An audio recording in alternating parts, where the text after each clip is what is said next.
আজকে সবার ঘরে ঘরে মা মনসার বন্দনা চলছে, তাই আমার বাড়িতেও আজকে মা মনসার পুজো হয়েছে।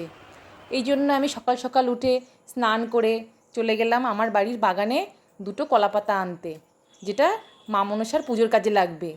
তো এখানে আমি কলাপাতা দুটো কেটে নিলাম। এরপরে গাছের ফুল ছিল অনেক, সেই ফুলগুলো তুলে নিলাম। তারপরে তুললাম তুলসী পাতা, আর লাগবে একটা আমের পল্লব। তো এগুলো সব তোলা হয়ে গেছে আমার। এরপরে আমি ঘরে চলে আসলাম।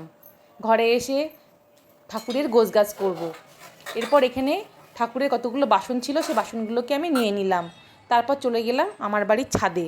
ছাদে টবের মধ্যে অনেক দূর্বা ঘাস হয়েছে, সেখান থেকে কতগুলো দূর্বা ঘাস তুলে নিলাম ঠাকুরের পুজোর জন্য। এদিকে আমার শাশুড়ি মা ফুলের মালা গাঁথছে। উনি ফুলের মালা গাঁথতে খুব ভালোবাসেন। এদিকে আমার এক দিদি এসেছে পুজো করতে, সেও আমার সঙ্গে পুজোর সাহায্য করছে। আর আমি পুজোর ফল বানাতে শুরু করে দিয়েছি। এদিকে পুজোর গোছগাছ চলছে। এদিকে ঠাকুরমশাই চলে এসছে। আমার শাশুড়ি মা, আমার এক বান্ধবী আর দিদি আর বান্ধবীর মেয়ের সঙ্গে গল্প করছে। এদিকে পুজো শুরু হয়ে গেছে।